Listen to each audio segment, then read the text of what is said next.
Hello বন্ধুগণ, কেমন আছো তোমরা সবাই? আশা করছি ভীষণ ভালো আছো। আর আমিও ভালো আছি।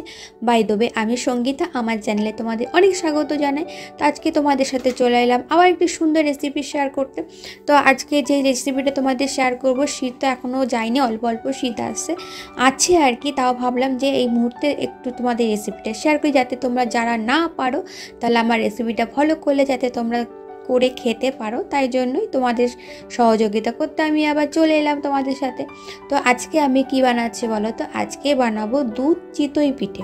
অনেকে চিতই পিঠে হিসেবে জানো, অনেকে সরা পিঠে হিসেবে জানো। আমি সরা পিঠে হিসেবেই ছোটোবেলা থেকে শুনে আসছি। আর এখানে দেখো, কড়াইতে আমি 2 প্যাকেট মানে 1 লিটার প্যাকেট দুধ নিয়েছি। এখানে প্যাকেট দুধ নেওয়ার একটাই কারণ, আগে যখন আমি গরুর দুধে পিঠেটা করতাম তখন বেশি একটা ভালো টেস্ট হতো না, কিন্তু যখন থেকে আমি এই প্যাকেট দুধ থেকে করার চেষ্টা করছি তখন থেকে দেখি পিঠেটার টেস্ট দ্বিগুণ বেড়ে গেছে। তাই তোমাদের আমি সাজেস্ট করব তোমরাও প্যাকেট দুধ নিও গরুর দুধ থেকে। তো যাই হোক, এখানে দেখো দুধটা আমি 1 কেজি থেকে 1 কেজি মতো করে নিয়েছি, বেশি গাঢ় করব না, মানে এরপরেও কাজ আছে। আর এখানে বাটিতে গরম জল নিয়ে নিচ্ছি। কী কারণে নিচ্ছি সেটাও বলছি। এখানে যে পিঠেগুলো আমি আগেই করে রেখেছি, আমি করে রাখিনি, এই পিঠেটা মানে আমার মা করে পাঠিয়েছে। তো সেই কারণে পিঠের রেসিপিটা তোমাদের সাথে শেয়ার করতে পারলাম না, বাদ বাকিটা করব। আর এই পিঠেটা কীভাবে করতে হয় সেটা তোমাদের বলে দিই। মানে যদি রেসিপিটা শেয়ার না করলে কী হবে, একটা পাত্রে উষ্ণ গরম জল নিতে হবে, তার মধ্যে আতপ চালের গুঁড়ো দিতে হবে, আর তার মধ্যে সামান্য নুন দিয়ে কিছুক্ষণ ব্যাটারটা রেখে দিতে হবে, গাঢ় গাঢ় করে গুলতে হবে। তারপরে যেহেতু সরা পিঠে, তাই মাটির সরাতে এগুলো করলেই এরকম তৈরি হয়ে যাবে। তো পৃথিবীতে মায়ের অতুলনীয় কিচ্ছু নেই, রেসিপির মধ্যে কথাটা তোমাদের শেয়ার করলাম। কারণ হচ্ছে পিঠেটা যেহেতু আমার মা পাঠিয়েছে সেই কারণে বললাম। আর আমি কেন করিনি বলো তো? এটা হচ্ছে গ্যাসে মানে মাটির সরা বসিয়ে করতে গেলে না ঠিক ভালো হয়ও না, প্লাস ভেঙে যায়, সেই কারণে। যাই হোক, তো এই রেসিপিটা এবার তোমাদের সাথে শেয়ার করতে চলেছি, সেইটাই শেয়ার করি।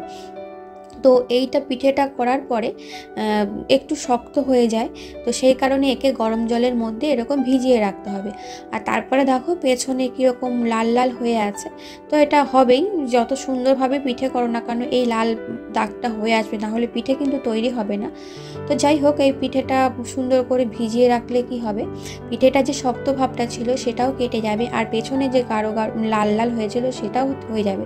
তো এইখানে আমি দুধের মধ্যে পিঠেগুলো এক এক করে দিয়ে দেবো, একবারে ঝপ করে ঢেলে দেবো না, কারণ এর মধ্যে যে জলটা থাকে সেই জলটাও পড়ে যাবে, আর গায়ে ছিটে আসার সম্ভাবনা তো অবশ্যই আছে। আর এক একটা করে দিয়ে চারিদিকে ছড়িয়ে দেবো, কারণ এই পিঠেটা না এখন কিন্তু অনেকটাই সফট হয়ে গেছে, তো এখন একে বেশি ঘাটাঘাটি করা যাবে না, যত সম্ভব আলতো হাতে একে এর মধ্যে দিতে হবে।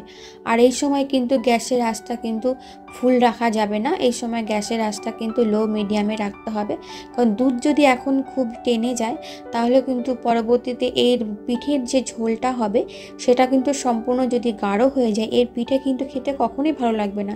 এই পিঠের ঝোল থাকতে হবে পাতলা, প্লাস এর পিঠেটার ঝোলটা একটু বেশি রাখতে হবে, কারণ পিঠেটা টেনে নেয়। তো এখানে আমি সমস্ত পিঠে দুধের মধ্যে দিয়ে দিলাম।